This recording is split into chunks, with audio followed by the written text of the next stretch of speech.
माननीय एलजी द्वारा जो जम्मू कश्मीर पुलिस का जो सब इंस्पेक्टर का एग्ज़ाम था उसको स्क्रैप किया गया है और उसमें सीबीआई प्रोब ऑर्डर किया गया है। मैं माननीय एलजी के इस डिसीजन का बहुत वेलकम करती हूँ और टीम मिशन शक्ति इस डिसीजन को लेके बहुत ही ज़्यादा खुश है कि ऑनरेबल एलजी ने इस चीज़ को बहुत इसका संज्ञान लिया और इसकी इंपॉर्टेंस को समझते हुए इसमें सीबीआई प्रोब ऑर्डर किया। इसके साथ साथ बहुत सारे विषय हैं जो एग्ज़ाम स्क्रैप होने के बाद जो हमारे एस्पिरेंट्स हैं उनके सामने आ रहे हैं। सबसे पहला विषय ये है कि पेपर स्क्रैप कर दिया गया है, अब दोबारा पेपर कब होगा, नेक्स्ट पेपर कब होगा। तो सीबीआई इंक्वायरी के बाद जो भी फाइंडिंग्स आएंगी वो हमारे साथ तो शेयर नहीं की जाएंगी। जो प्रीलिमिनरी इंक्वायरी एक कमेटी एलजी साहब ने बिठाई थी, उस इंक्वायरी की फाइंडिंग्स जो हैं अभी तक पब्लिक डोमेन में नहीं आई हैं। जम्मू कश्मीर पुलिस में और जेकेएसएसबी के द्वारा जो ये एग्ज़ाम कंडक्ट किया गया था उसमें बहुत सारी धांधलियाँ हुई हैं, करप्शन सामने आई है, तभी इस पेपर को स्क्रैप किया गया है। तो जो भी फाइंडिंग्स थी उनको पब्लिक डोमेन में लाना चाहिए ताकि हमें पता चले कि कौन से ऐसे ऑफिसर्स हैं, कौन सी ऐसी ब्लैक शीप सिस्टम में हैं जिन्होंने इस पेपर के थ्रू करप्शन का जो धंधा है, व्यापार जो है वो जम्मू कश्मीर में खड़ा किया है और बच्चों के भविष्य के साथ खेला है।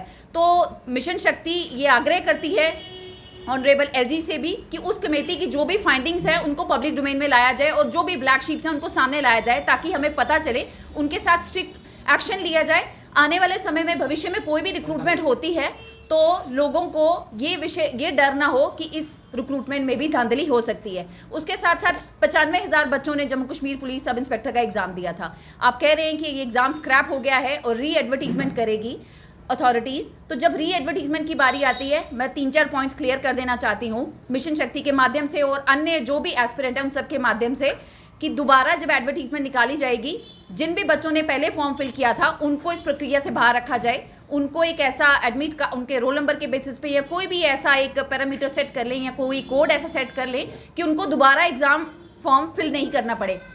जब एग्ज़ाम फॉर्म फिल करने की बात आती है तो 500 रुपया हमने उन बच्चों ने जेकेएसएसबी की फ़ीस भरी हुई है, तो रेवेन्यू इकट्ठा करने का कोई और माध्यम ढूंढे। आप बार बार एग्ज़ाम को स्क्रैप करते जाएंगे और सोचेंगे कि बच्चे दोबारा फॉर्म भरें और जम्मू कश्मीर सरकार के खजाने भरें, ऐसा नहीं होगा। बहुत सारे गरीब बच्चे हैं जिनके लिए 500 रुपया भी इकट्ठा करना बहुत बड़ी बात होती है।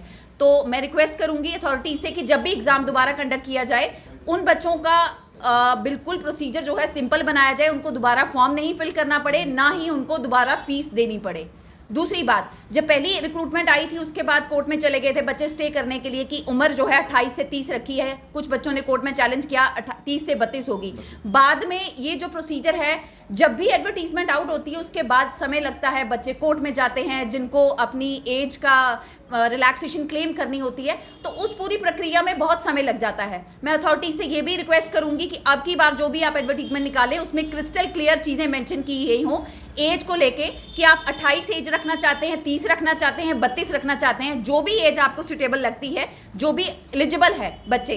लास्ट ईयर तो बच्चों ने 2 ईयर की रिलैक्सेशन कोर्ट से भी क्लेम की थी और एज रिलैक्सेशन 32 हो गई थी, जबकि जेकेएसएसबी और ऑनरेबल एलजी ने एज को 28 से 30 कर दिया गया था। तो 28, 30, 32 इन सब चीज़ों को साइड पे छोड़ के आप एक ही बार एज जो है अपनी रिक्रूटमेंट जो भी आप एडवर्टीजमेंट निकालें उसमें मेंशन करें। और हमारा मानना ये है कि 32 वर्ष आपको आयु रखनी चाहिए। बहुत सारे बच्चे आपके इन सारे जो भी जम्मू कश्मीर एसएसबी के द्वारा करप्शन होती है, माल प्रैक्टिसेस होती हैं, उसमें फंस जाते हैं और उनको मौका नहीं मिलता है।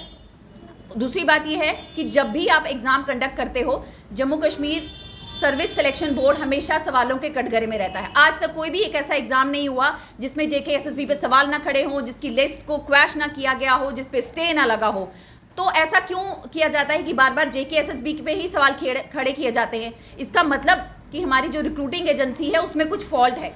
तो आप जम्मू कश्मीर के किसी भी एजेंसी को छोड़ के सेंट्रल की एजेंसी से एग्ज़ाम कंडक्ट कराएं और इसको सीबीडी मोड में कंडक्ट कराएं, ताकि जितनी भी करप्शन और माल प्रैक्टिसेस होती हैं, जो भी स्कैम इन पेपरों में होते हैं, उनको कम किया जा सके। और लास्ट में मैं एक और पॉइंट बताना चाहूँगी कि इस पूरे प्रक्रिया में बहुत सारे बच्चे थे जिन्होंने जॉब छोड़ के इस एग्ज़ाम की तैयारी की है। बच्चों का बहुत प्रीशियस टाइम वेस्ट होता है और इसके कारण बहुत सारी मानसिक परेशानियां जो हैं उनसे झेलना पड़ता है। जिस किसी ने जॉब छोड़ी होगी इस एग्ज़ाम के लिए और गवर्नमेंट की इन पॉलिसीज़ के कारण और रिक्रूटमेंट बोर्ड के धांधलियों के कारण वो इन सब चीज़ों में फंस जाते हैं और उनका मानसिक जो है स्तर वो भी गिर जाता है। मैं रिक्वेस्ट करूंगी अथॉरिटीज़ से कि आप टाइमली फास्ट ट्रैक रिक्रूटमेंट करें और बहुत जल्द आने वाले दिनों में इस रिक्रूटमेंट को निकालें और एक टाइम बाउंड मैनर रखें। 2 या 3 महीने में इस पूरी प्रक्रिया को आप ख़त्म करें।